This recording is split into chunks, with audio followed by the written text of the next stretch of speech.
I'm Axel Cushing, Editor-in-Chief at GameLuster, and this is The Score, a weekly digest of news and commentary from GameLuster and around the industry for the week ending August 12, 2023. Acid Wizard Studio announced on Twitter that they would be going on indefinite hiatus once they've completed their latest update to their survival horror game, Darkwood. The post thread states, quote, "We haven't been able to create a work environment that would not be destructive to our personal lives. Our families are our top priority, and they should not be affected negatively by our work." The developers mentioned that they might come back in 5 to 10 years. Acid Wizard recently put out an alpha version of a turn-based sports game called Soccer Kids, but no mention was made on what might happen to that title in the interim. While this isn't the first time Acid Wizard has taken an extended break away from active development, indefinite hiatus is pretty ominous on a number of levels. Coming on the heels of a well-received alpha test, it speaks to some serious issues as far as project and personnel management. It's good that they recognize the need for a better balance and not burn themselves out, but this feels like they're taking the work-life balance a bit too far to the life side. Hopefully, fans won't have to wait a decade or more till their next game.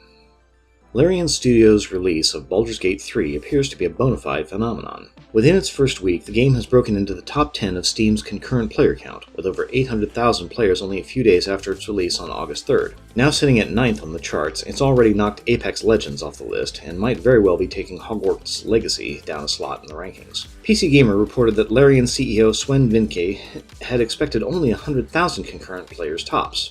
It's genuinely surprising that a CRPG of this nature is grabbing such incredible numbers of players, and so soon after release. For as long as gamers have been waiting for this particular title, it would seem that patience truly is a virtue, and the virtuous do sometimes get rewarded. Technically a story from last week, but still notable nonetheless, GameStop has officially gotten out of the cryptocurrency game, ending its support of cryptocurrency wallets starting November 1st of this year. Citing, quote, "the regulatory uncertainty of the crypto space," the move comes a year after GameStop unveiled their NFT marketplace. Executive Chairman Ryan Cohen had apparently been a vocal advocate for GameStop involving itself in cryptocurrency, but there's no indication whether this latest decision is coming from Cohen or from the GameStop board. The decision should not be any real surprise to anybody, given how former CEO Matt Furlong had already begun to pull back from crypto and NFTs 6 months after opening up their ridiculous marketplace. Honestly, the only thing left is to formally shut down GameStop NFT and maybe focus on getting the actual business back into something resembling working order. Devolver Digital seems to be running into some difficulties of late. During the Devolver Delayed showcase this week, the publisher announced a number of upcoming titles would be delayed until next year. A few, like Gunbrella and Wizard with a Gun, are still on track for release later this year. However, this announcement may have adversely affected Devolver's stock price, which closed out at less than $15 after the showcase.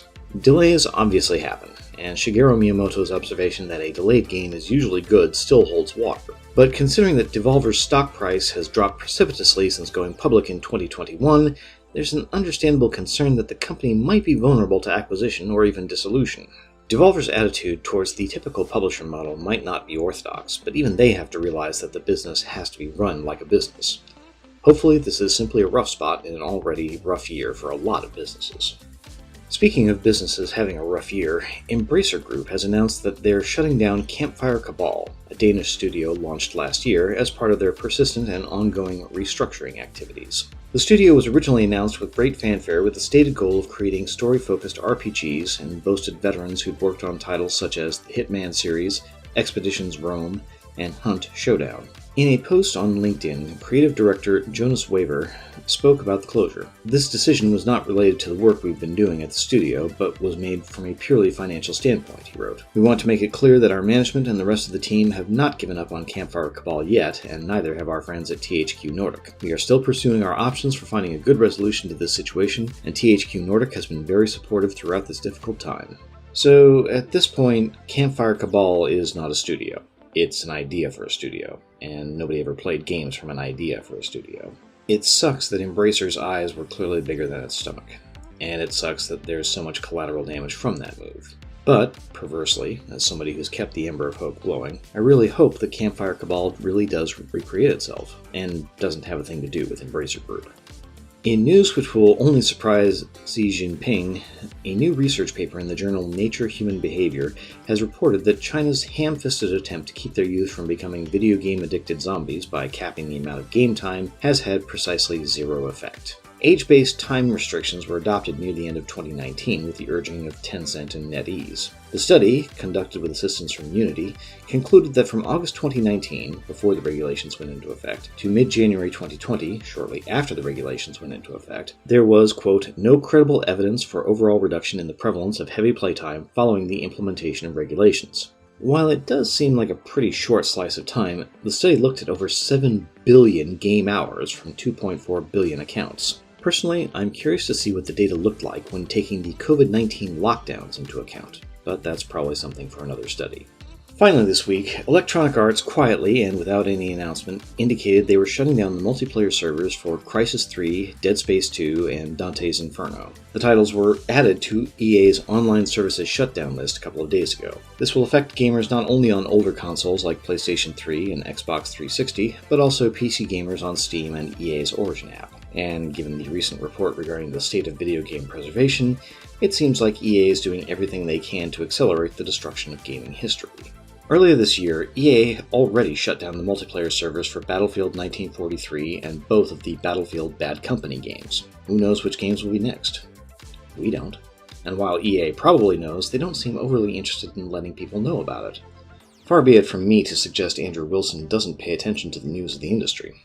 But I'm kind of wondering if his attention is highly selective, and anything which doesn't immediately involve EA making money basically gets ignored until there's a sufficient hue and cry about it. If that's the case, it's no wonder EA is still held up as the poster child for bad publishing practices. The last 20 years or so, major publishers have been using online servers for games which are not MMORPGs as a blunt instrument of data collection and player control.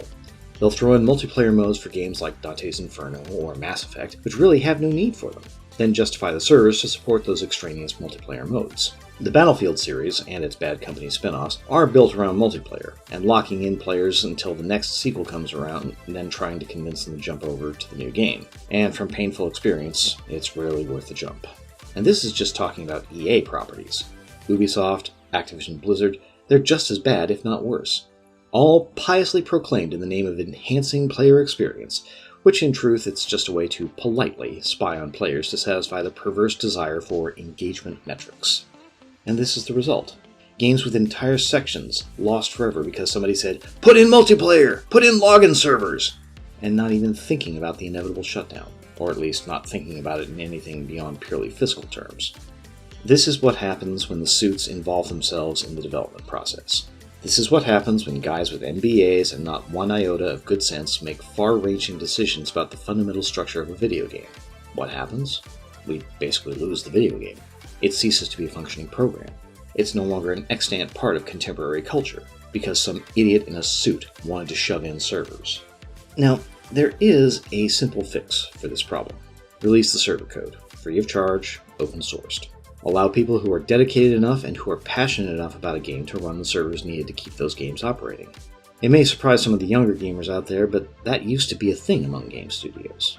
You know, back before everything required a login to play. And yes, there was such a time. People used to run servers because they loved the game of their choice. That was how communities used to be built. You found servers. You found which ones were good, and you met people on them.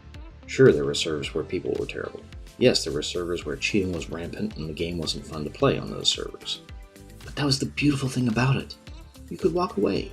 You could find new servers, or even roll up your own if you had a mind to. Occasionally this scenario still happens, but it's far more rare now than it was before. The corporate response is as predictable as sunrise. We can't do that because that's our intellectual property, which translates to, we can't make any money off it. Any more idiotic response I cannot fathom. It's the perfect loss leader. It's a way to build those communities and keep selling copies of the games, at least on the PC market, well after the original release. Any CEO waxing rhapsodic about the legacy of a certain game or game series at this point is pretty much talking through their hat if they're not committed to preserving those games for future generations. They're as much cultural artifacts as movies, books, and music albums.